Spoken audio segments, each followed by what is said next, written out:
ठीक है, अभी स्टार्ट करें। क्या करेंगे आज? कुछ आइडिया? बायोलॉजी पढ़ रहे हैं वैसे, है ना? ठीक है, अभी तक हमने पढ़ा है सेल्स के बारे में। ठीक है, जो नए हैं एक बार दोबारा बता रहा हूँ, 1 मिनट 2 मिनट लेंगे, बस ज़्यादा नहीं लेंगे, ताकि यहाँ तक कनेक्ट कर पाएँ अपने टॉपिक तक, है ना? यहाँ तक आ जाएँ, जो हमने कराना है उस टॉपिक तक आते हैं। सुनेंगे ध्यान से भाई, है ना? बतेरा ब्रेक हो गया। हमने अभी तक बायोलॉजी के बारे में पढ़ा है। बायोलॉजी में हमने स्टार्ट किया था सेल से, कोशिका के बारे में। हमारा शरीर किसका बना हुआ है ना? छोटे से छोटा पार्ट क्या हमारी बॉडी का? सेल है। तो उसके सेल के बारे में पढ़ा कि सेल के पार्ट्स क्या होते हैं। उसके बाद हमने देखा सेल्स को क्या चाहिए? खाना चाहिए, है ना? सेल्स को क्या चाहिए? खाना। तो उसके बाद हमने पढ़ा डाइजेस्टिव सिस्टम पढ़ा। तो डाइजेस्टिव सिस्टम में हमने अलग अलग टाइप का खाने के जो पार्ट्स होते हैं, न्यूट्रिएंट्स, उनके बारे में पढ़ा। क्या? कार्बोहाइड्रेट्स, प्रोटीन्स, विटामिन्स, मिनरल्स जितने भी हैं सब के बारे में पढ़ा। उनकी कितनी क्वांटिटी है, कितने उससे एनर्जी मिलती है, कौन सी बीमारी हो सकती है विटामिन से, प्रोटीन से, वो सब पढ़ा। उसके बाद हमने देखा खाने के बाद और क्या चाहिए? ऑक्सीजन और चाहिए, है ना? ऑक्सीजन चाहिए तो हमने उसके लिए पढ़ा रेस्पिरेटरी, है ना? जो श्वसन तंत्र है उसके बारे में पढ़ा कि रेस्पिरेटरी सिस्टम से हमें ऑक्सीजन कैसे मिलती है और कार्बन डाइऑक्साइड बाहर कैसे निकलती है बॉडी से। ठीक है, जिसने नहीं पढ़ा वो एक बार देख लें, अपना बुक के अंदर देख लें, लेकिन ये पढ़ा है हमने। उसमें देखा ऑक्सीजन अंदर जाती है और सेल अपना खाना बनाती है ना? ग्लूकोज से अपना खाना बनाती है। 2 प्रोसेस थी हमने पढ़ी, एक ग्लाइकोलिसिस थी और एक क्रैब था, और जिसमें कितने एटीपी बन गए थे? 38 एटीपी बन के तैयार हो गए थे और कोशिका का खाना तैयार हो गया। उसके बाद हमने देखा इसको खाने को लेके कौन जा रहा है और ऑक्सीजन को लेके कौन जा रहा है? तो वो कौन लेके जा रहा है? ब्लड। तो ब्लड को हमने ब्लड के बारे में ना पढ़ के हमने उससे पहले पढ़ा ब्लड का सर्कुलेशन कैसे है, कौन उसको घुमा रहा पूरी बॉडी में, जो घूम रहा, पूरी पंपिंग हो रही है, उसको कौन पंप करवा रहा है? हार्ट पंपिंग कर रहा है। हार्ट एक ऐसा है जैसे एक पंपिंग होती है। पंप मतलब जैसे घर में नल का जो वो होता है हमारा, क्या बोलते हैं उसको? Hand pump. ऐसे ही हमारा जो हार्ट है वो भी हैंड पंप की तरह है, बट ये ऑटोमेशन में है। ऑटोमेशन मतलब इसको कुछ चलाने वाला नहीं है, अपने आप चल रहा है। और इसके अंदर चलाने के लिए इसमें 2 नोड बताए थे जो इलेक्ट्रिक इम्पल्स देते हैं, जो बिजली का झटका देते हैं इस पर। वो क्या क्या है? SA नोड और AV नोड। SA नोड अगर किसी का खराब हो जाए तो बता दो उसकी जगह क्या लगेगा? पेस मेकर लगाना पड़ेगा। ठीक है, इसके बाद आगे जो हमारा टॉपिक आता है कि हमारा जो ब्लड है उसके बारे में है कि ब्लड, जैसे हमने ब्लड के बारे में नहीं पढ़ा, हमने पढ़ा ब्लड सर्कुलेटरी सिस्टम पढ़ा है, ना कि खुद ब्लड के बारे में। तो ब्लड का कलर कैसा होता है भाई? रेड होता है ना? और किस वजह से होता है? हीमोग्लोबिन की वजह से, या सबसे ज़्यादा इसमें क्या होती है? RBC, है ना? रेड ब्लड सेल सबसे ज़्यादा होती है, उसकी वजह से कैसा कलर होता है? रेड होता है। तो इसी के बारे में पढ़ेंगे बेसिकली, ब्लड के बारे में। ठीक है, ये सब हमने किया था।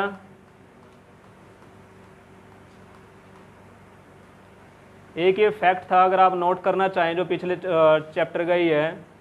अगर जो आर्टिफिशियल हार्ट होता है उसको कहते हैं जार्विक 7। जो आर्टिफिशियल कृत्रिम हृदय बना जाता है, एक तो होता है नेचुरल, किसी दूसरे इंसान का निकाला और दूसरे में लगा दिया, लेकिन ये है एक तरह से मेटल से बनता है ना? ये कोई एक ऐसा नहीं है किसी दूसरे जिंदा इंसान से निकाल के दूसरे में लगाएंगे। ये है आर्टिफिशियल और बना किसका? एल्यूमिनियम और प्लास्टिक का बना है। उस हार्ट को कहते हैं जार्विक 7। और दूसरा है, अगर आर्टिफिशियल ब्लड तैयार करते हैं, कृत्रिम रक्त है, तो उसको बोलते हैं फ्लोरोकार्बन।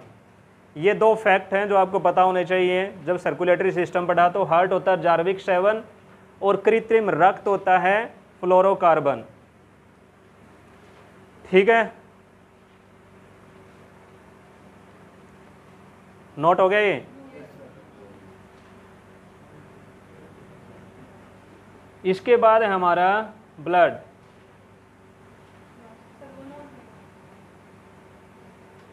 नहीं हुआ? एक जार्विक 7 है, एक क्या है भाई? फ्लोरोकार्बन। फ्लोरोकार्बन जस्ट ये ले सकते हैं रक्त का है। जो ब्लड होता है आर्टिफिशियली, मान लें कि नेचुरल ब्लड ना मिले, कोई ब्लड डोनेट ही ना करें और इमरजेंसी में ब्लड चढ़ाना पड़े, तो उसके लिए फ्लोरोकार्बन। और हार्ट के लिए क्या है भाई? जार्विक 7। हो गया?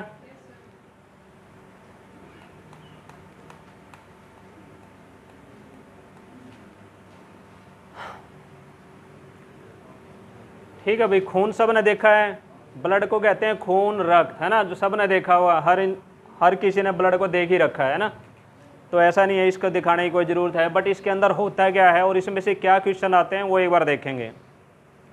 तो यहाँ पे दिखा रखा है एक इंसान है, इंसान के अंदर लगभग कितना परसेंट, पहले यही आ जाता है कितने परसेंट ब्लड होता है बॉडी में, लगभग 7 से 8% कितना क्या होता है भाई, 7 से लगभग 8% जो क्वांटिटी होती है वो ब्लड की होती है। अगर लीटर में देखें तो कई जगह 5 होगा, कई जगह 6 होगा, 5 से 6 लीटर मान के चलो इतना होता है। नॉर्मली मान के चलते 70-80 किलो का आदमी है तो उसका 7-8% कितना होगा, 5-6 लीटर आ जाएगा। अगर आपसे पूछे फीमेल में कितना होता है तो फीमेल में हमेशा मेल से लगभग आधा लीटर कम होता है। मेल में इतना है, अगर मान लिया मेल का दे रखा तो फीमेल का मान के चलो उससे आधा लीटर क्या होगा, कम होगा। अगर मेल में 5.5 लीटर है तो फीमेल में कितना होगा, लगभग 5 लीटर। ठीक है, तो ऐसा नहीं है, कई बार मान लिया कोई छोटा, ये डिपेंड करता है किसका कितना साइज है। मान लिया कोई 6 फुट है, 7 फुट आदमी है तो उसमें ब्लड ज़्यादा होगा, ओबियस है ना। तो ये एवरेज है, सबकी एक एवरेज होते हैं ह्यूमन बीइंग की, कि 5 से लगभग 6 लीटर के बीच में इतना आदमी के अंदर क्या होगा, ब्लड होगा, खून होगा। और ये लगभग बॉडी के वेट का, अगर मेरा वेट 70 किलो है तो उसका 7 से 8% क्या होगा, ब्लड होगा। ठीक है, और फीमेल के अंदर कितना कम होगा, आधा लीटर कम होगा। अब हम देखते हैं जो ब्लड होता है इसके अंदर 3 जो इंपॉर्टेंट पार्ट होते हैं, आप सब ने पढ़े होंगे वैसे 7वीं 8वीं 9वीं सारी जगह आता रहता है। ब्लड के अंदर क्या क्या होती हैं 3 इंपॉर्टेंट, आरबीसी, डब्ल्यूबीसी, प्लेटलेट, जिनको ब्लड सेल्स कहते हैं। लेकिन ये पूरी बॉडी में लगभग, अगर ब्लड सेल्स की बात करें तो कितने परसेंट है, लगभग 45% ब्लड सेल्स हैं। और दूसरा इंपॉर्टेंट पार्ट रहता है प्लाज्मा, वो लगभग रहता है 55%। कई जगह आपको 60% दिखेगा, कई जगह 55%, लेकिन 55 से 60% क्या रहता है अभी, प्लाज्मा।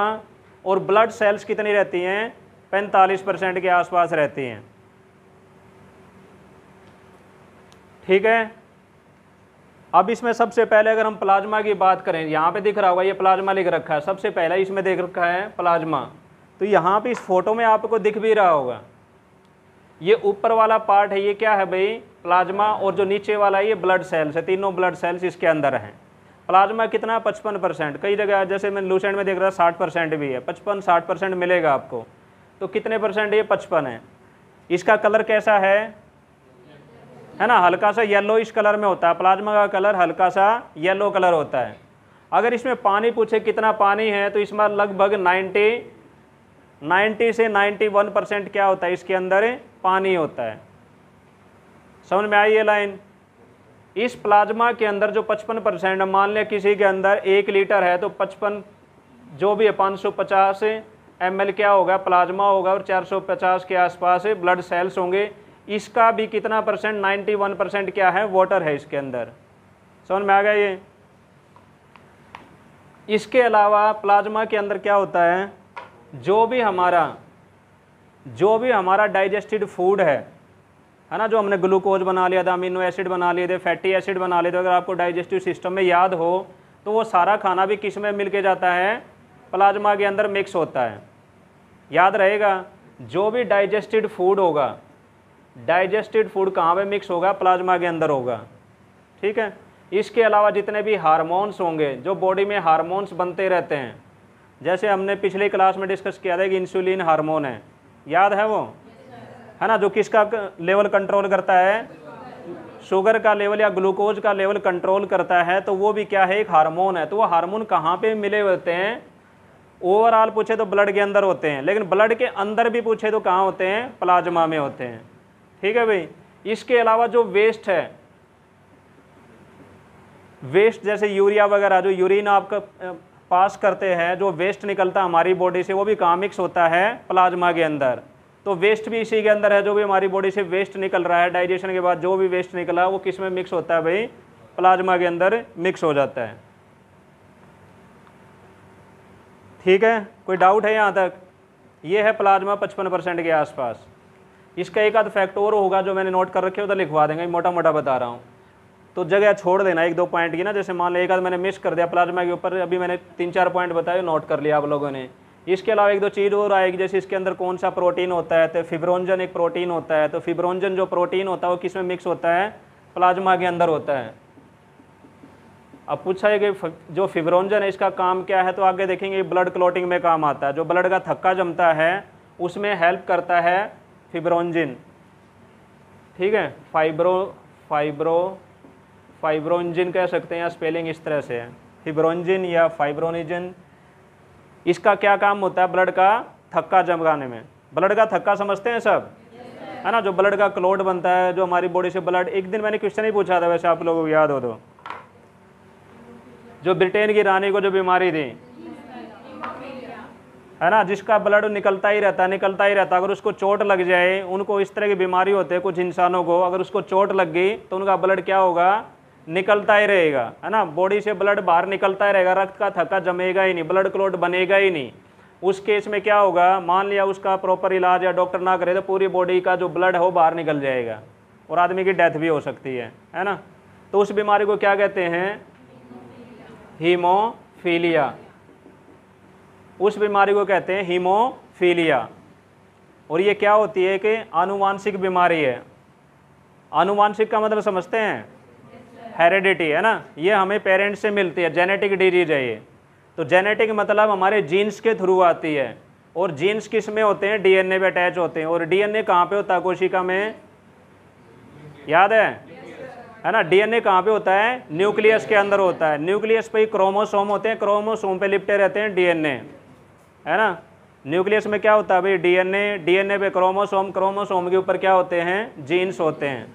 और जीन से ही हमारी जो पेरेंट्स के जो गुण होते हैं हमारे अंदर आते हैं, और पेरेंट्स से जो गुण आते हैं उसके साथ कुछ बीमारियां भी आती हैं। तो उन बीमारियों में ये भी एक बीमारी है, हीमोफीलिया, ठीक है। जैसे हमने उस दिन पढ़ा था जो कलर ब्लाइंडनेस है वो भी क्या है, एक जो कलर ब्लाइंडनेस है वो भी क्या है, एक जेनेटिक डिजीज है, वो भी पेरेंट्स से ही आती है, ठीक है।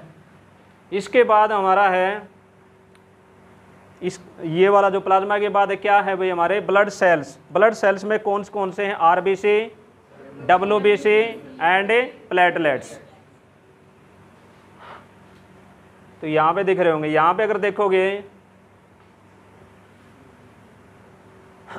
इसमें देखो, इसमें ज़्यादा क्लियर दिख रहा होगा, ये ओवरऑल दिखा रखा, जो पूरी ये क्या दिख रही है हमारी, या तो आर्टरी होगी या वेन्स होगी, है ना।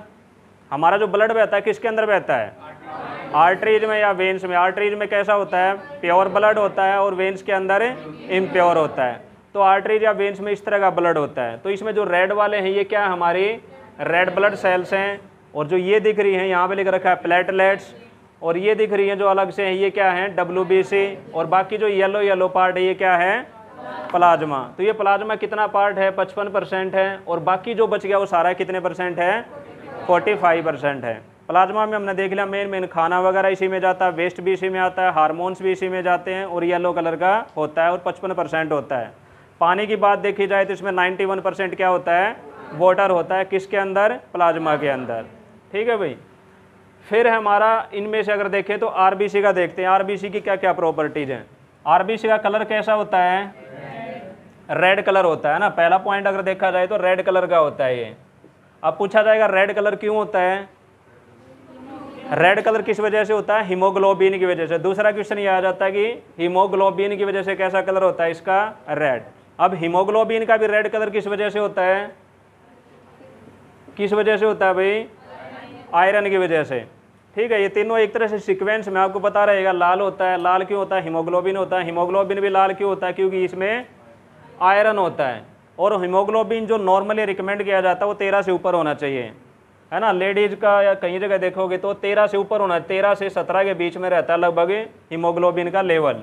13 से 17 यही रहता है अभी, 13 से 17 के आसपास रहता है हीमोग्लोबिन का लेवल। इस तरह लेवल है तो इसका मतलब अच्छा माना जाता है। अगर हीमोग्लोबिन 8 या 9 हो गया तो क्या प्रॉब्लम हो जाएगी, एनीमिया होगा। और क्या दिक्कत होगी आपको, है ना। मान लिया हीमोग्लोबिन आपकी बॉडी में कम हो गया, क्या दिक्कत हो जाएगी, हीमोग्लोबिन मान लिया किसी में 8 हो गया, 9 हो गया, 10 हो गया, तो ओबीएस है तो आपकी बॉडी में हीमोग्लोबिन कम हो गया। हीमोग्लोबिन कम हो गया इसका मतलब क्या होगा, जो हीमोग्लोबिन हमारा जो यूज था आरबीसी के अंदर, ऑक्सीजन को कैरी करता था, याद है, ऑक्सीजन को अपने साथ लेके जाता है। तो ऑक्सीजन हमारी बॉडी में क्या जाएगी, कम जाएगी। जितनी ऑक्सीजन हमारी बॉडी को चाहिए तो उससे कम ऑक्सीजन जा रही है, कम जाएगी तो आप थका थका फील करोगे, थकावट फील होगी, आपके अंदर एनर्जी लो मिलेगी। कम ऑक्सीजन जाएगी तो जो एटीपी है वो कम बनेंगे या ज़्यादा बनेंगे? कम बनेंगे। पूरी ऑक्सीजन मिल रही है तो आपकी एटीपी दबा के बन रही है, आपको एनर्जी बहुत सारी मिल रही है। तो हीमोग्लोबिन का तब ये 13 से कितनी होनी चाहिए? 17 के बीच में क्या रहना चाहिए? हीमोग्लोबिन का लेवल। और रेड कलर किस वजह से होता है? हीमोग्लोबिन, और हीमोग्लोबिन के अंदर भी क्या होता है? आयरन। और जो मैंने पहले ही बता, जो हीम वर्ड है वो किसके लिए यूज होता है? हीम जो वर्ड है कहीं भी दिख जाए तो इसका मतलब है आयरन, मान के चलना है ना। हीम जो वर्ड होता है आयरन के लिए, इसकी ओर मैंने कई बार बता ली क्या होती है? हेमेटाइट। तो हेमेटाइट किसकी ओर है? हेमेटाइट और समझते हैं क्या है ना? एस को होते हैं जिससे हमें बेसिकली लोहा मिलता है, तो हेमेटाइट से मिलता है, मैग्नेटाइट से मिलता है, सिडराइट से मिलता है, कई और हैं, है ना। लेकिन उनमें एक हेमेटाइट भी है। जस्ट ये हेम को मैं एक तरह से सिंकअप कर रहा हूँ हीमोग्लोबिन के साथ, ठीक है भाई। फिर इसके बाद आ जाता है कि जो हीमोग्लोबिन है ये बनता, ये आरबीसी है, इसका बनती कहाँ पे है ना? आरबीसी है एक तरह से, इसमें जो लाइफ है वो कहाँ से आती है? तो कोई सी भी आ जाए ब्लड सेल्स, सबका जो लाइफ है वो कहाँ से स्टार्ट होती है? अस्थि मज्जा, है ना। बोन मैरो या अस्थि मज्जा होता है, वहाँ से बनती है, इनकी लाइफ स्टार्ट होती है। जो जन्म होता है इसका कहाँ से होता है? बोन मैरो से। ये ध्यान रखें, चाहे आरबीसी हो, डब्ल्यूबीसी हो, प्लेटलेट्स हो, इनका जो जन्म होता है वो कहाँ से होता है? बोन मैरो से।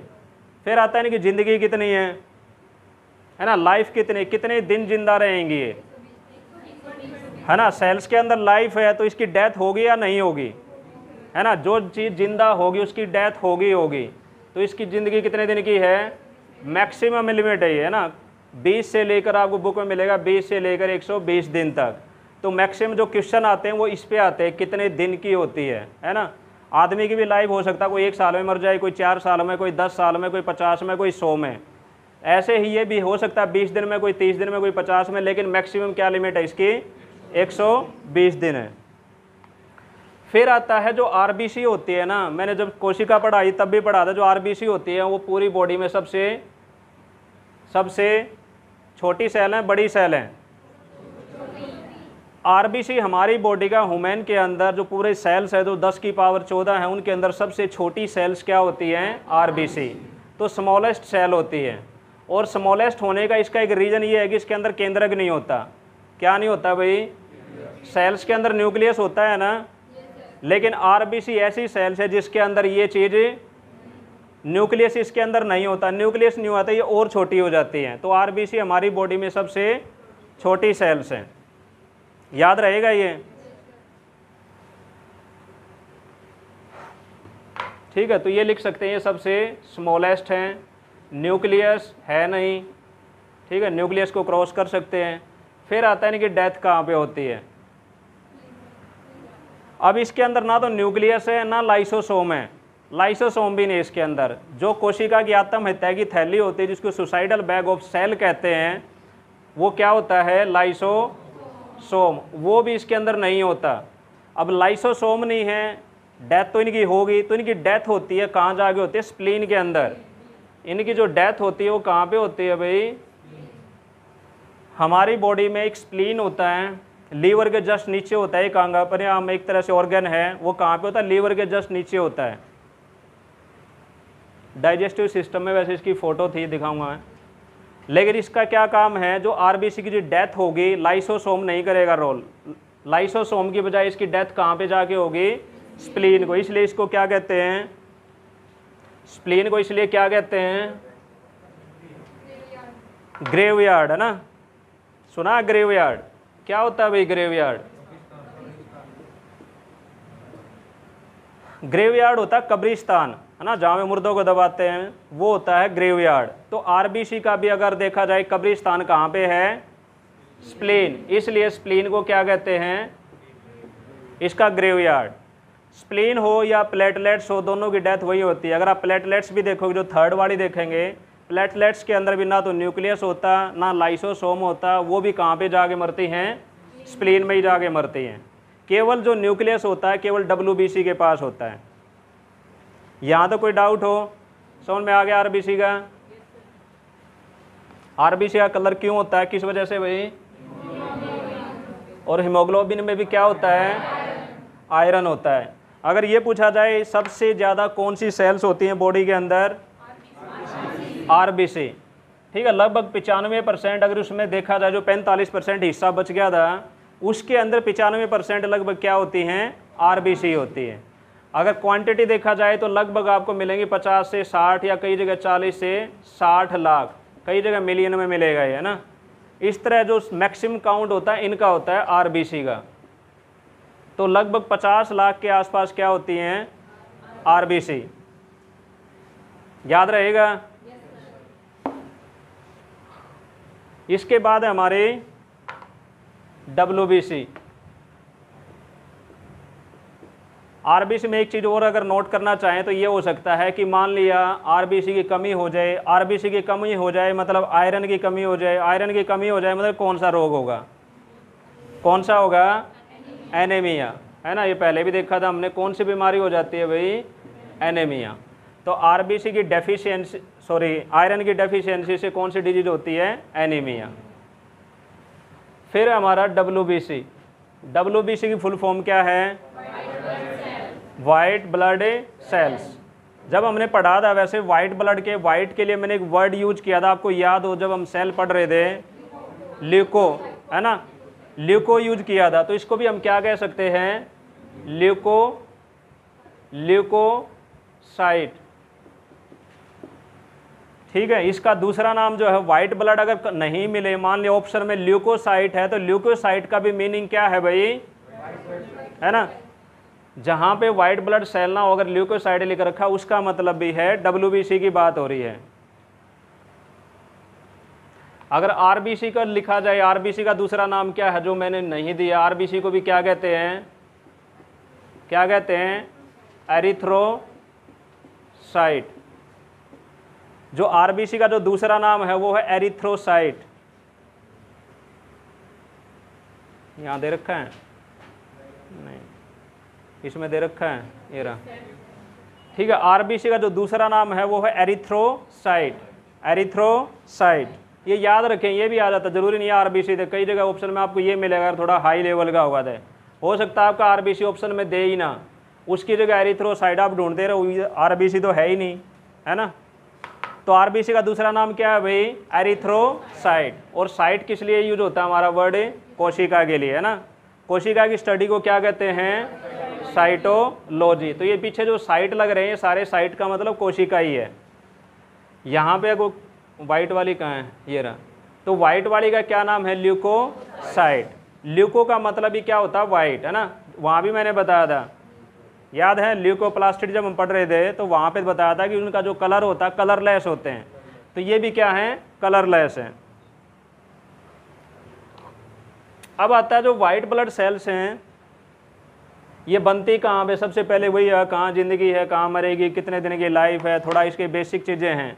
तो कहाँ बनेगी, अभी बोन मैरो में ही बनेगी। कहाँ बनेगी भाई, अस्थि मज्जा बोन मैरो के अंदर बनेगी। कितनी लाइफ है इसकी, लाइफ नॉर्मली आपकी 2 से 4 दिन की इसकी लाइफ है। बोन मैरो के अंदर ये बनती है, बोन मैरो 2 से 4 दिन की लाइफ है। न्यूक्लियस इसके अंदर है, तो न्यूक्लियस इसके अंदर है। तो इसकी डेथ स्प्लीन में जाके होगी नहीं, इसके अंदर खुद है अपना, इसको ख़त्म करने के लिए इसके अंदर लाइसोसोम है। तो लाइसोसोम इसको ख़त्म कर देगा, तो इसको कहीं जाने की ज़रूरत नहीं है। फिर आता है इसका जो मेन काम क्या है, मेन इसका क्या काम है भाई, वाइट ब्लड सेल्स का, ठीक है, डिफेंस का काम है। बिल्कुल सही कह रहे हैं, इनका मेन काम होता है डब्ल्यूबीसी का डिफेंस का या एंटीबॉडी बनाने का। जब अगर आपको याद हो, जब हम फैगोसाइटोसिस एक पढ़ रहे थे, याद है फैगोसाइटोसिस, जब अमीबा पढ़ा था हमने, जब अमीबा का दिखा दे कैसे अपना खाना खाता है, याद है वो चीज़ जो थे क्लास में। तो फैगोसाइटोसिस अगर आपको याद है तो वो एक बार दोबारा बताऊंगा कैसे होती है, एक बार सुन लेना। तो यहाँ पे जो वाइट ब्लड सेल्स होती हैं, ये तो आपने नोट कर लिया। इसका तीसरा जिसका फंक्शन है, इसका काम देखा जाए तो ये क्या करती है भाई, हमें रोगों से बचाती है, इम्यूनिटी बढ़ाती है, डिफेंस मैकेनिज्म करती है, जो भी रोग होते हैं उनसे लड़ने में हमारी मदद करती है। अब कैसे मदद करती है वो मैंने उस टाइम पे ही बताया था, थोड़ा सा यहाँ भी बता देता हूँ।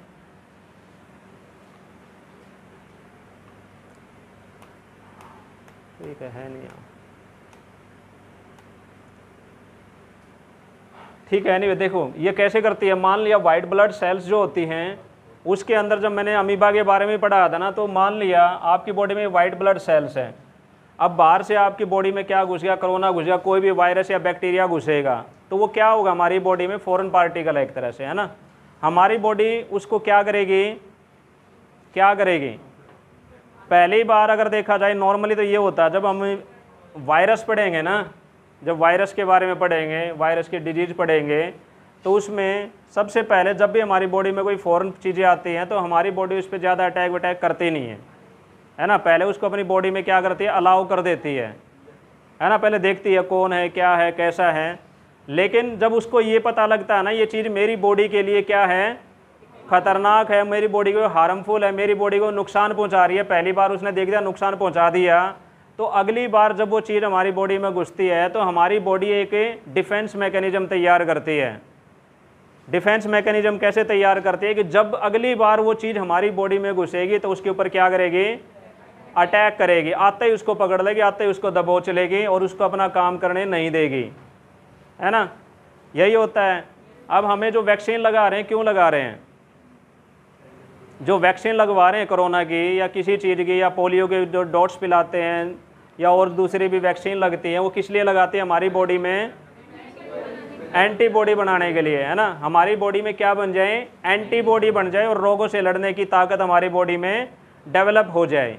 अब कोरोना की वैक्सीन लगा रहे हैं तो कई जगह आपने सुना होगा कि डेड वायरस पिला रहे हैं या वीकेंड वायरस पिला रहे हैं, ऐसे ही करते हैं भाई, या तो मरा हुआ कोरोना दे रहे हैं या मरे हुए कोरोना का छोटा सा पार्टिकल थोड़ा तोड़ तोड़ के वो पिला रहे हैं सबको। उससे क्या हो रहा है, वो डेड वायरस होता है। डेड वायरस क्या हमारी बॉडी को अटैक करेगा, नहीं, लेकिन हमारी बॉडी को ये पता लग जाता है हमारे किसी काम का नहीं है ना, ये हमारे किसी काम का नहीं है, तो अगली बार दो जैसे डोज देते हैं, एक डोज दे दी कुछ ना कुछ उसमें एंटीबॉडी बनेंगे, दूसरी डोज दे दी तो और ज़्यादा एंटीबॉडी बनेंगे। एंटीबॉडी मतलब इस तरह की चीज़ जब बाद में आएगी तो उस पर सीधा अटैक करेगी, है ना। जब वायरस आ गया कोरोना का तो हमारी बॉडी में एंटीबॉडी ज़्यादा होंगे तो उस पर अटैक करेगी, तो उसको आते ही उसको दबा के मार देगी। यही काम होता है ना भाई, है ना, यही होता है वैक्सीनेशन में। नहीं आ रहा समझ में, आया है। तो इसमें भी क्या है, जब हमारी बॉडी में हमारे इसके अंदर ब्लड के अंदर एंटीबॉडी ज़्यादा हो जाते हैं तो एंटीबॉडीज़ क्या करते हैं, जो कोरोना वायरस है उसको पकड़ के लाएंगे। मान लिया वायरस है, एंटीबॉडी इस पर चिपक जाएंगे, एंटीबॉडी इसको चिपक के वाई शेप होती है वैसे एंटीबॉडी की, ये इसको पकड़ लेंगे, इसको पकड़ के कहाँ ले जाएंगे, वाइट ब्लड सेल्स के पास पकड़ के ले जाएंगे। वाइट ब्लड सेल्स के पास पकड़ के ले जाएंगे तो वाइट ब्लड सेल्स इसको ऐसे ऐसे जाएंगे, वाइट ब्लड सेल ऐसे हो जाएगी, इसके अंदर घुस जाएगा, और थोड़ा अंदर जाएगा तो वाइट ब्लड सेल ऐसे बंद हो जाएगी और इसके अंदर घुस जाएगा। समझ में आइए, इसको बोलते हैं फैगोसाइटोसिस, जिसको बोलते हैं सेल इज ईटिंग, कोशिका खाना खा रही है एक तरह से, ऐसे बोलते हैं। कोशिका क्या कर रही है, खा रही है। सेल इज ईटिंग का मतलब समझ में आया, cell is eating. Cell is eating की जगह ही एक वर्ड होता है जिसको बोलते हैं फैगोसाइटोसिस। फैगोसाइटोसिस का मतलब है cell is eating, cell is literally eating, मतलब वो खा ही रही है एक्चुअल में उसके अंदर। तो कोरोना का वायरस आएगा, एंटीबॉडी उसको जकड़ेंगे, एंटीबॉडी पकड़ के लाएंगे वाइट ब्लड सेल के पास, वाइट ब्लड सेल उसके अंदर फंसा लेगी, उसको खा जाएगी, खा जाएगी मतलब लाइसोसोम उसको ख़त्म कर देगा। समझ में आया ये। तो ये एक तरह का डिफेंस मैकेनिज्म है जिसमें वाइट ब्लड सेल्स फैगोसाइटोसिस का काम करती हैं, जो भी फॉरेन पार्टिकल आते हैं उनको डिस्ट्रॉय कर देती हैं, ख़त्म कर देती हैं। ठीक है भाई। अब वाइट ब्लड सेल्स के अंदर भी अगर आप देखोगे 5 तरह के लिखे हुए हैं इसमें ना, किसी में है क्लियर, हाँ यहीं पे है। ये 5 तरह की होती हैं वाइट ब्लड सेल्स भी, ये आप नोट कर सकते हैं 5। एक neutrophil, eosinophil, basophil, lymphocyte, monocyte, ये 5 तरह की WBC होती हैं। WBC के अंदर भी 5 अलग अलग से ब्लड सेल्स होते हैं, neutrophil, eosinophil, basophil, lymphocyte, monocyte. इसके अंदर भी नोट कर लो आप,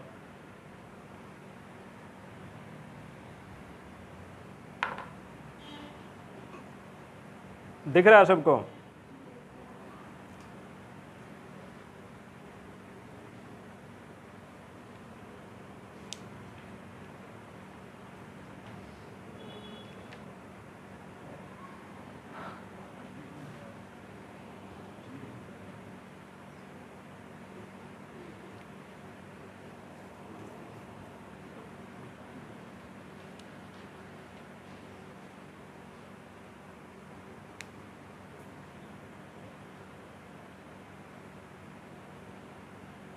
ठीक है भाई। न्यूट्रोफिल, एसिनोफिल, बेसिफिल, इनका ज़्यादा रोल नहीं है बट इनका ज़्यादा रोल है।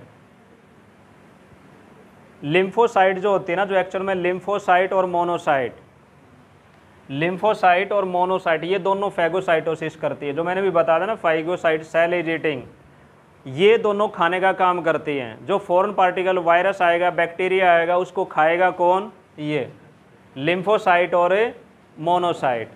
याद रखेंगे, ये दोनों इंपॉर्टेंट हैं, लिम्फोसाइट एंड मोनोसाइट। अगर ये पूछे जाए, नहीं नहीं नहीं, ये नहीं खाते हैं, ये खाती है और ये खाती है।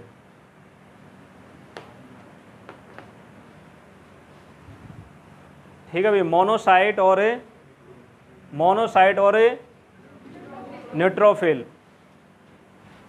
Monocyte and neutrophil. अगर सबसे ज़्यादा देखा जाए तो सबसे ज़्यादा यही होती है, 60 से 70% न्यूट्रोफिल होती है। जो WBC के अंदर भी देखा जाए तो सबसे ज़्यादा ये वाली है, न्यूट्रोफिल। और मोनोसाइट जो होती है ये सबसे ज़्यादा, अगर साइज में देखा जाए कि साइज में सबसे ज़्यादा बड़ी कौन सी है, लार्जेस्ट कौन सी है, तो वो है मोनोसाइट।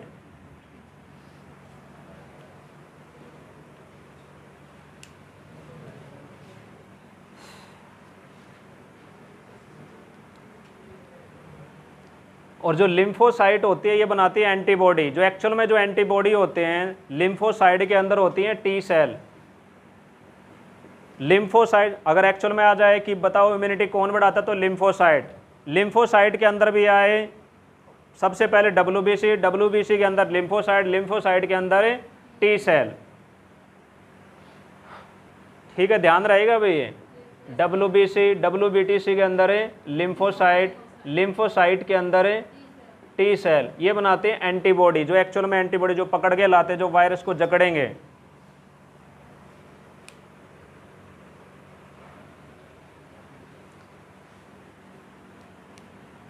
तो कहने का मतलब ये WBC का मेन काम होता है हमारे शरीर में इम्यूनिटी बढ़ाना और रोगों से लड़ने की क्षमता को बढ़ाना, इम्यूनिटी को स्ट्रॉन्ग करना, डिफेंस मैकेनिज्म तैयार करना। जो उस दिन सोमवीर सर भी बता रहे थे, जो एड्स वाला था, तो एड्स वाले में भी किस पे ही अटैक होता है? हमारे इम्यून सिस्टम पे ही अटैक होता है। एड्स के अंदर भी कहाँ पे अटैक होता है भाई? इस इम्यून सिस्टम पे ही अटैक होता है, जिसमें WBC को वो ख़त्म करता जाता है। WBC ख़त्म होती चली जाएंगी बॉडी में। जैसे जैसे WBC हमारी बॉडी में ख़त्म होगी तो एंटीबॉडी ख़त्म होगी, रोगों से लड़ने की क्षमता हमारी कम होती जाएगी। और आदमी, सही बात है, अब एड्स से नहीं मरता, किससे मरता? दूसरी किसी बीमारी से मरता है। हो सकता है कोई जुकाम से मर जाए, हो सकता है कोई बुखार से मर जाए, हो सकता है कोई मलेरिया से मर जाए, मतलब सेकंड डिजीज से मरेगा। एड्स अपने आप में कोई बीमारी नहीं है। एड्स क्या करती है? केवल हमारी इम्यूनिटी को कम कर देती है। किसको ख़त्म करके? WBC को ख़त्म करके हमारी इम्यूनिटी को कम कर देते हैं। एड्स की फुल फॉर्म क्या है ना? ये भी आ जाता है, एक्वायर्ड इम्यूनो डेफिशिएंसी सिंड्रोम।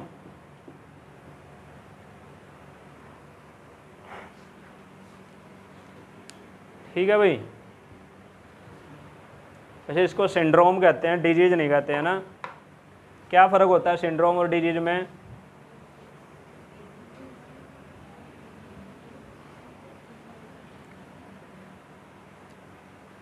ठीक है, ये है एक्वायर्ड इम्यूनो डेफिशिएंसी सिंड्रोम। देखना क्या होता है सिंड्रोम, देख के आएंगे, है ना। एक डिजीज होती है, एक सिंड्रोम होता है। देख के आना, आपका ये एक तरह से क्या कहते हैं, होमवर्क है। देख के आना सिंड्रोम क्या होती है। जैसे कई जगह आप देखोगे डाउन सिंड्रोम है, डाउन सिंड्रोम सुनी है, वो भी सिंड्रोम है। या क्लेन-फिल्टर सिंड्रोम, जो जेनेटिक डिजीज अगर आपने पढ़ी हो ना, उनमें आते हैं डाउन सिंड्रोम, क्लेन-फिल्टर सिंड्रोम, या यहाँ पे भी सिंड्रोम आता है, डिजीज नहीं लिखते इनको। तो एक्वायर्ड इम्यूनो डेफिशिएंसी सिंड्रोम। और वायरस कौन सा होता है? HIV। और टेस्ट कौन सा होता है? एलिसा टेस्ट होता है इसके लिए। किसके लिए? एड्स के लिए।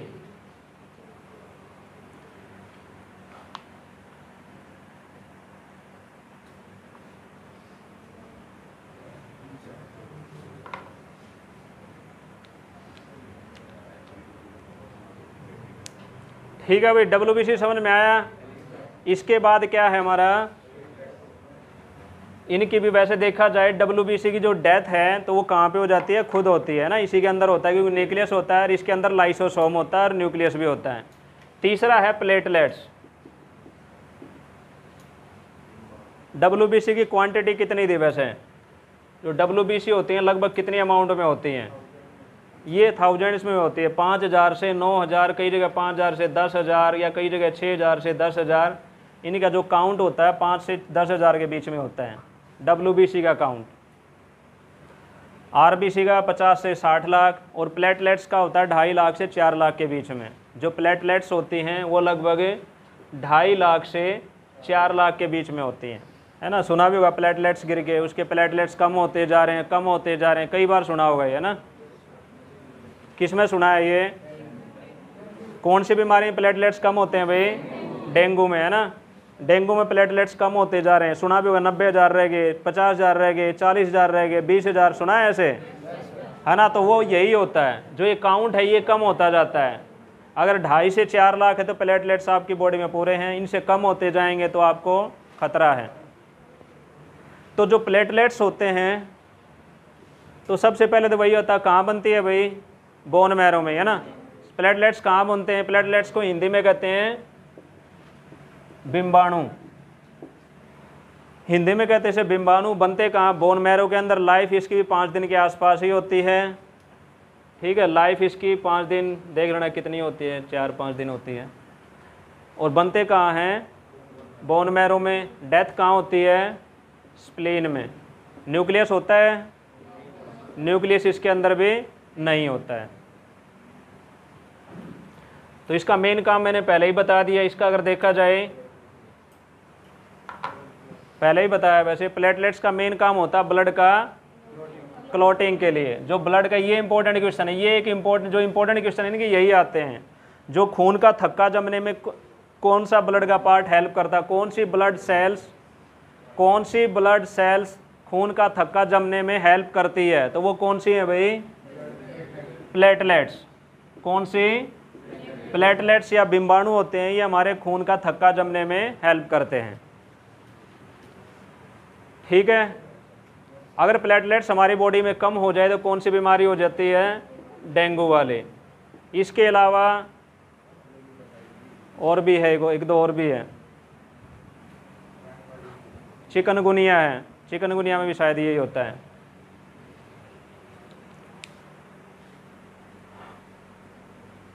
ठीक है भाई। तो ये है हमारा ब्लड के बारे में, है ना। मेन अगर देखा जाए तो यही है ब्लड के बारे में। इसके बाद इसका फंक्शन आते हैं, ब्लड के ओवरऑल क्या फंक्शन है। एक तो वही ऑक्सीजन को लेके जाना, कार्बन डाइऑक्साइड को वापस दे के जाना, ये सबको पता है ना। डाइजेस्टेड फूड को लेके जाना। एक इम्पोर्टेंट आता है हमारी बॉडी का टेम्परेचर मेंटेन करना, है ना। ब्लड का एक इम्पोर्टेंट फंक्शन है हमारी बॉडी का जो टेम्परेचर कितना हमारी बॉडी का भाई, हमारी बॉडी का जो टेम्परेचर 37 सेंटीग्रेड जो मेंटेन रहता है, हमें क्या कहते हैं, वार्म ब्लडेड एनिमल कहते हैं। हॉट ब्लडेड हैं हम, कैसे हैं, वार्म ब्लडेड या हॉट ब्लडेड है। जबकि जो स्नेक है ये कोल्ड ब्लडेड हैं। स्नेक वगैरह आपने देखे होंगे धरती में ही छुपे रहते हैं ना, ये अपनी बॉडी का टेम्परेचर मेंटेन नहीं कर पाते। इसलिए ये क्या करते हैं, अपने टेम्परेचर मेंटेन करने के लिए या तो अंदर चले जाएंगे या बाहर आएंगे, जैसा भी उन्हें टेम्परेचर मेंटेन करने के लिए बाहर का सहारा लेते हैं। लेकिन हमारी बॉडी क्या करती है, माउंट एवरेस्ट पर चले जाओ तब भी 37 रखेगी, हिमाचल कहीं भी चले जाओ या किसी डेजर्ट में चले जाओ वहाँ भी कोशिश क्या करेगी, 37।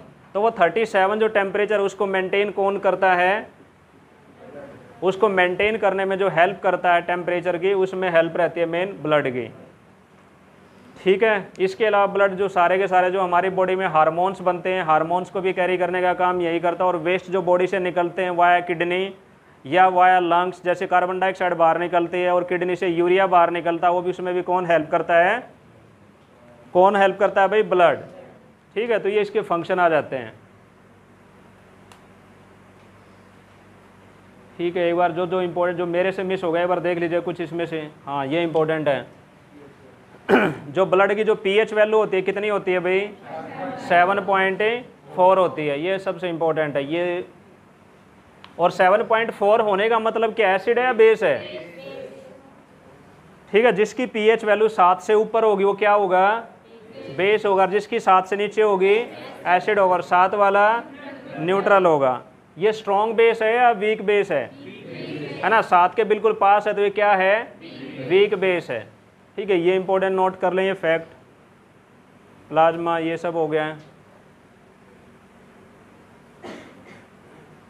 ठीक है, ये एक जो मैंने वैसे बता दिया था आप लोगों को, प्लाज्मा के अंदर कौन सा प्रोटीन होता है कि फिब्रोंजन नाम का प्रोटीन होता है ना, फिब्रोंजन।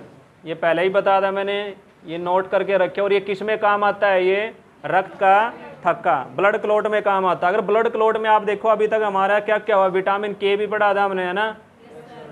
और यहाँ पे हमने सबसे पहले ही देखा था प्लेटलेट्स भी होती हैं, और प्लेटलेट्स के अलावा ये भी लिख रखा है फिब्रोंजन भी होता है ना, ये वाला भी है। इसके अलावा कोई मेटल पूछ ले तो कैल्शियम भी होती है। अगर आपसे ऑप्शन में यही पूछ लें, 4 चीज़ें दे रखी हैं, बताइए ब्लड का थक्का जमाने में आयरन हेल्प करता है, कैल्शियम हेल्प करता है, मैग्नीशियम हेल्प करता है, फास्फोरस हेल्प करता है, तो उसमें कौन हेल्प करता है? कैल्शियम। तो ये भी हेल्प करता है खून का थक्का जमाने में, ये तीनों भी करते हैं। ठीक है,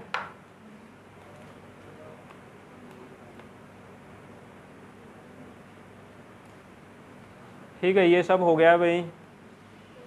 ये होती है बोन मैरो ना, हड्डी इस तरह से होती है, तो हड्डी में ये दिखा रखा है ना येलो मैरो, और यहाँ पे दिखा रखा है रेड मैरो। लिखा तो ये रहता है रेड मैरो से बनती है आरबीसी, और इससे येलो मैरो से बनती हैं डब्ल्यूबीसी या प्लेटलेट्स बनती हैं।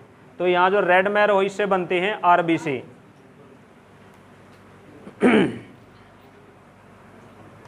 एनीमिया हो गया है ये, और नोट कर सकते हैं ये वाला इंपॉर्टेंट, जो आरबीसी और डब्ल्यूबीसी की जो रेशियो होती है,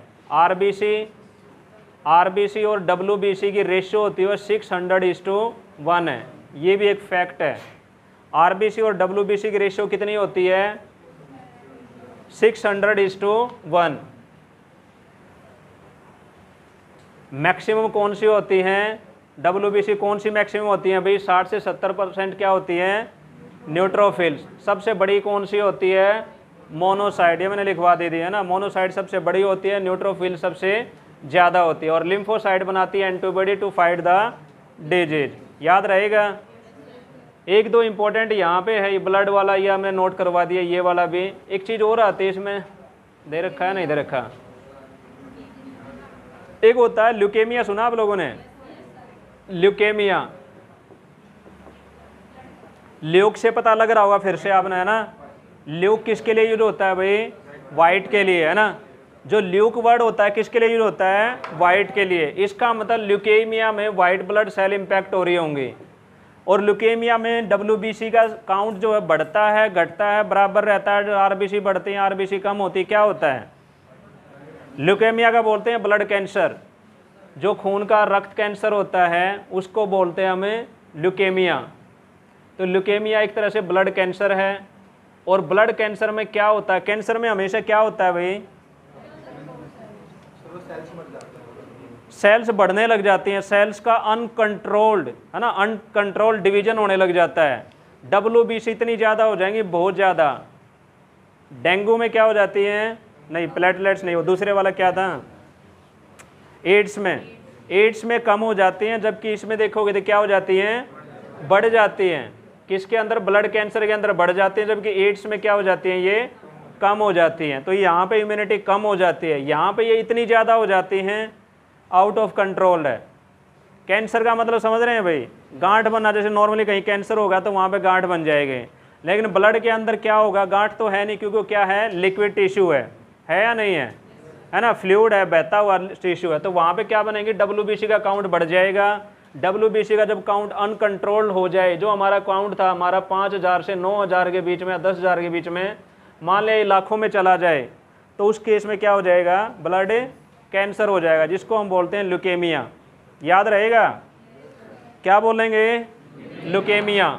अगर कम हो जाए तो वैसे उसको बोलते हैं ल्यूकेपीनिया भी हो सकता है आपके ऑप्शन में, तो कई बार उससे कंफ्यूज मत होना। ल्यूकेपीनिया, अगर पीनिया हो तो उसका मतलब होता है डब्ल्यूबीसी का काउंट कम होना, जैसे एड्स में होता है। तो वो एक तरह से ल्यूकेपीनिया, और ल्यूकेमिया क्या होता है? बढ़ना, और ल्यूकेपीनिया कम होना। याद रहेगा ये? ठीक है, लिख भी रखा है, यहाँ पे लिख रखा है पॉइंट। और ल्यूकेमिया में क्या हो जाता है, इंक्रीज हो जाता है। नोट कर लिया ये, ठीक है, वेरी गुड। इसमें कुछ नहीं है, ब्लड क्लॉटिंग वाला है। ये डिजीज है जो मैंने लिख रखी थी ना, इसमें इनमें प्लेटलेट्स पे अटैक होता है। डेंगू के अंदर, इबोला के अंदर, चिकनगुनिया के अंदर, ये 3 बीमारियां ऐसी होती हैं जिसमें किसके ऊपर अटैक होता है, प्लेटलेट्स के ऊपर, और प्लेटलेट्स का काउंट गिरने लग जाता है। प्लेटलेट्स का जब काउंट गिरता है तो नॉर्मली यही कहते हैं बकरी का दूध पी लो, है ना, बकरी का दूध, हाँ बकरी का ही दो, बकरा अच्छा, उसमें क्या कहते हैं, बकरी का दूध पी लो, है ना। बकरी के दूध में एक तरह से ये ज़्यादा होते हैं तो उसमें बढ़ जाएंगे। इसके अलावा नारियल वगैरह, नारियल का पानी पी लो, ठीक है। तो कौन कौन सी है भाई, डेंगू, इबोला और चिकनगुनिया। और तीनों अगर ये देखा जाए तीनों वायरस की डिजीज हैं, ये भी आता है ना। 4 डिजीज देंगे, 4 डिजीज में से पूछेंगे बताओ इनमें से कौन सी वायरस डिजीज है, तो ये तीनों कौन सी डिजीज हैं, वायरस की है। डेंगू भी वायरस की है, इबोला भी वायरस की है, चिकनगुनिया भी। अच्छा, यहाँ पे है वो स्प्लीन, ये दिख रहा है भाई, लीवर कहाँ, लीवर नहीं है, स्टमक के नीचे है। अच्छा, ये दिख रही है भाई स्प्लीन, तो ये स्टमक के साथ है ना। ये जो स्प्लीन होती है जिसको कहते हैं ग्रेवयार्ड ऑफ आरबीसी, आरबीसी का कब्रिस्तान, स्प्लीन, वो यहाँ पे होता है, मतलब फोटो में देख सकते हैं। इसके अलावा एक क्वेश्चन ऐसे भी आ सकता है, जो ब्लड होता है, मान लिया हमारी बॉडी में एक्स्ट्रा ब्लड है, वो कहाँ स्टोर होता है। हमारी बॉडी में मान लिया ब्लड है बहुत सारा, मान लिया आपको चोट लगी, खून निकल गया, तो उस केस में हमारी बॉडी में कुछ खून स्टोर रहता है। वो कहाँ पे स्टोर रहता है, जिसको ब्लड बैंक बोलते हैं। बॉडी का हमारा ब्लड बैंक कहाँ पे है, तो वो भी स्प्लीन ही है। अगर ये पूछे हमारी बॉडी का ब्लड बैंक कहाँ पे है, तो वो क्या है भाई, blood bank of body is spleen. इसके अलावा कुछ रहता है लीवर में, लेकिन मेन रहता है स्प्लीन प्लस लीवर। साथ में लीवर भी लिख सकते हैं, मान ली स्प्लीन ना हो तो आप लीवर भी कर सकते हैं। मेन क्या है, स्प्लीन, सेकंड नंबर पे लीवर। ऐसा ही ग्रेवयार्ड के केस में, मान लिया आपके ऑप्शन में स्प्लीन हो ही ना, स्प्लीन के बजाय क्या हो सकता है, लीवर भी हो सकता है। याद रखेंगे ये, अगर ग्रेवयार्ड में मान लिया स्प्लीन आया ही नहीं, स्प्लीन के बजाय लीवर अगर ऑप्शन में, तो लीवर को टिक कर दो।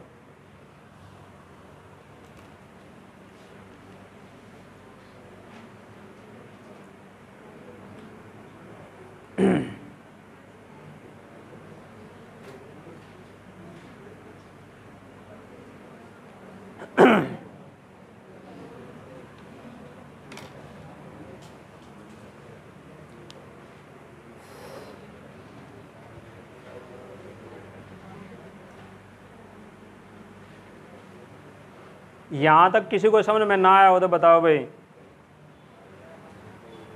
ठीक है। ये फंक्शन है जो मैंने बताया, टेम्परेचर को मेंटेन करना। हमारी बॉडी का टेम्परेचर कितना है भाई, और फ़ारेनहाइट में 98.6 फ़ारेनहाइट। ये भी पता होना चाहिए। हमारी जो बॉडी का टेम्परेचर है, नॉर्मली जो डॉक्टर मापते हैं ना, वो इसी में मापते हैं, है ना, या सेल्सियस में बताते हैं भाई, है ना। वो कहते हैं 100 होगा, 104 चला गया। 100 और 104 मतलब वो फ़ारेनहाइट स्केल की बात कर रहे हैं, ना कि सेल्सियस की, क्योंकि सेल्सियस में तो कितना है, 37 है। और वाटर की डेंसिटी सबसे मैक्सिमम कितने टेम्परेचर पे होती है, हाँ, जो पानी सबसे भारी होता है, वाटर की डेंसिटी, ये भी इंपॉर्टेंट क्वेश्चन है, जो वाटर की डेंसिटी है वो कितने टेम्परेचर पर मैक्सिमम होती है, तो वो होती है 4 डिग्री सेंटीग्रेड पर पानी की डेंसिटी मैक्सिमम होती है। डेंसिटी मतलब उसका जो भार होता है ना। डेंसिटी क्या होती है, मास बटा, डेंसिटी का फार्मूला होता है मास बटे में वॉल्यूम, ठीक है। डेंसिटी किसकी ज़्यादा होती है, सॉलिड की, लिक्विड की, गैस की। डेंसिटी किसकी ज़्यादा होती है भाई, सॉलिड की, लिक्विड की, गैस की। डेंसिटी को हिंदी में कहते हैं घनत्व। घनत्व का मतलब है कौन सी चीज़ ज़्यादा भारी होती है। डेंसिटी का मतलब है कोई चीज़ कितनी भारी है। तो सॉलिड भारी होंगे ना, एक बोतल के अंदर आपने सॉलिड भर रखा है तो वो ज़्यादा भारी होगा, पानी भरेंगे वो कम होगा, गैस भरेंगे और कम हो जाएगा, है ना। तो डेंसिटी क्या बताती है, कौन सी चीज़ कितनी भारी है, हैवी है ना। यहाँ तक कोई डाउट हो? कितना टाइम हो गया? हो गया, ठीक है, 2 मिनट में रिकैप करते हैं। हाँ हाँ, मरकरी, हाँ हाँ, नहीं ठीक है। ये कह रहे हैं मरकरी की डेंसिटी, मरकरी की जो होती है ना, इक्वेशन वैसे ऐसे आता है, जो स्टील की बॉल होती है वो मरकरी में तैरती रहती है जबकि पानी में डूब जाती है। क्वेश्चन इस तरह का आता है। वैसे जो स्टील की बॉल होती है वो पानी में अगर डालेंगे तो क्या हो जाएगी? डूब जाएगी, जबकि मरकरी के ऊपर वो तैरने लग जाती है। क्या कारण है? तो यहाँ पे भी कंसेप्ट किसका आता है? डेंसिटी का। जो पानी की जो डेंसिटी है वो कम होती है, जबकि मरकरी की डेंसिटी ज़्यादा होती है इन कंपैरिजन टू स्टील। समझ में आया चीज़? एक पानी है, वाटर है, एक स्टील है, और तीसरा है मरकरी। अगर आप देखोगे तो ये डेंसिटी ऐसे बढ़ रही है, इसकी डेंसिटी सबसे कम है, इसकी स्टील की और ज़्यादा है, मरकरी की और ज़्यादा है। अगर पानी की डेंसिटी कम है और कोई चीज़ इसमें भारी डालेंगे, ज़्यादा भारी वाली है, डेंसिटी ज़्यादा का मतलब भारी है। अब ये वाटर स्टील है, ये भारी है, तो इसमें डूबेगा या नहीं डूबेगा? डूब जाएगा, क्योंकि ज़्यादा भारी है ना, पानी से ज़्यादा डेंसिटी उसकी ज़्यादा, तो नीचे तली में चला जाएगा। लेकिन मरकरी के केस में क्या है? मरकरी की डेंसिटी इससे ज़्यादा, स्टील से ज़्यादा है, तो ये चीज़ भारी है। जो चीज़ भारी होगी वो नीचे रहेगी, जो चीज़ हल्की है वो ऊपर रहेगी। सीधा सीधा ये, जो चीज़ भारी होगी वो नीचे आएगी और जो चीज़ हल्की होगी वो ऊपर रहेगी। तो यहाँ पे अगर देखोगे स्टील की डेंसिटी कम है, कम मतलब भार कम है इसमें, तो ये क्या रहेगी? ऊपर रहेगी, और मरकरी नीचे रहेगा। समझ में आई ये चीज़? हालांकि ये फिजिक्स का है कहीं ना कहीं।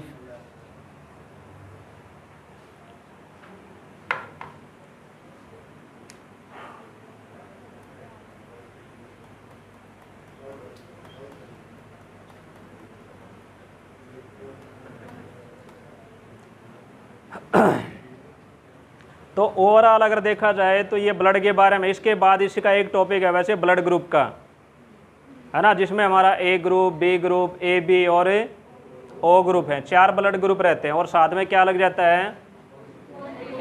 पॉजिटिव और नेगेटिव है, तो वो फिर अलग रहते हैं। A positive, A negative, B positive, B negative, इस तरह से रहता है। सी पॉजिटिव भी होता है ना। तो यही रहते हैं ए बी, ए बी और ओ। तो ये कल देख लेंगे, बट अभी तक जो हमने पढ़ा है एक बार ध्यान से सुन लीजिए। एक बार रिकैप कर रहे हैं 5 मिनट में, ध्यान देंगे? पक्का? तो अगर देखा जाए तो हमारी बॉडी में जो ब्लड होता है कितने % होता है? लगभग 7 से, हमारी बॉडी के वेट का लगभग 7 से 8% क्या रहता है भाई? ब्लड रहता है। और फीमेल के अंदर क्या होता है? आधा लीटर कम होता है। फिर हमने देखा कि जो ब्लड होता है इसके 2 मेन इंपॉर्टेंट पार्ट अगर एक्चुअल में देखा जाए।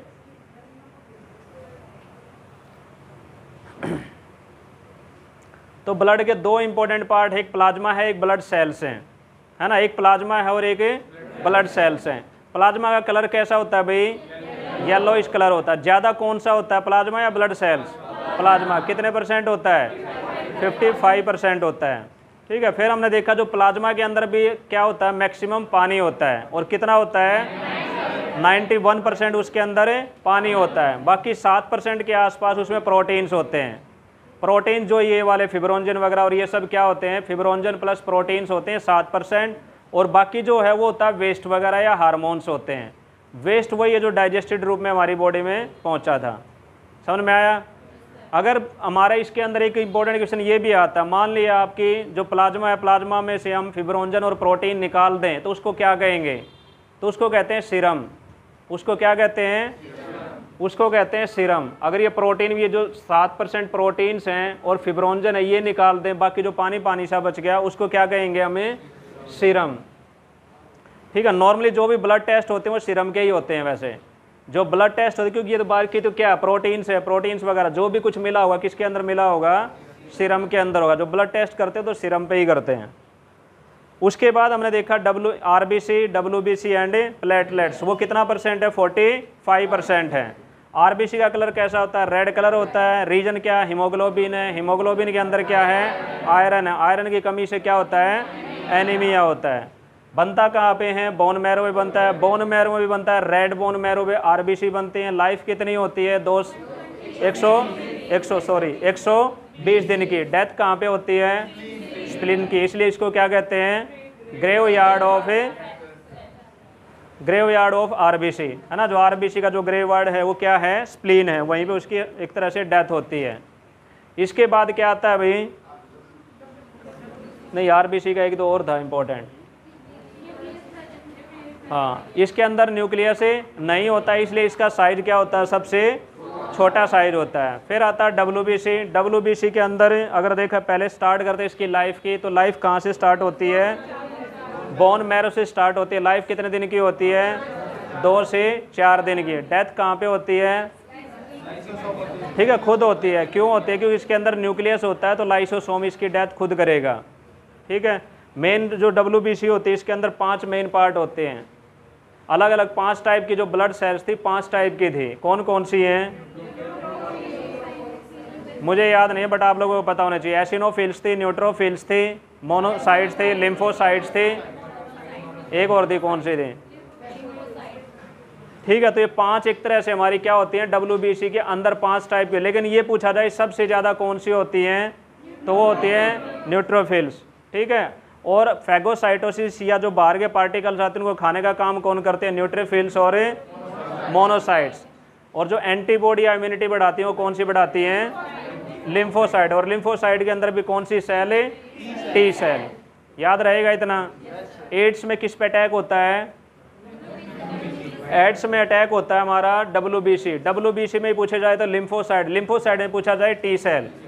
तो एड्स में जो अटैक होता है डब्ल्यूबीसी, डब्ल्यूबीसी के अंदर लिम्फोसाइट, लिम्फोसाइट के अंदर टी सेल, वो कम होने लग जाती हैं। वो कम हो जाएंगी तो एंटीबॉडी कम बनेगी, इम्यूनिटी कम हो जाएगी और एड्स से दूसरी बीमारी से डेथ हो जाएगी। एड्स का टेस्ट क्या होता है, एलिसा टेस्ट से होता है ना। HIV की फुल फॉर्म क्या है,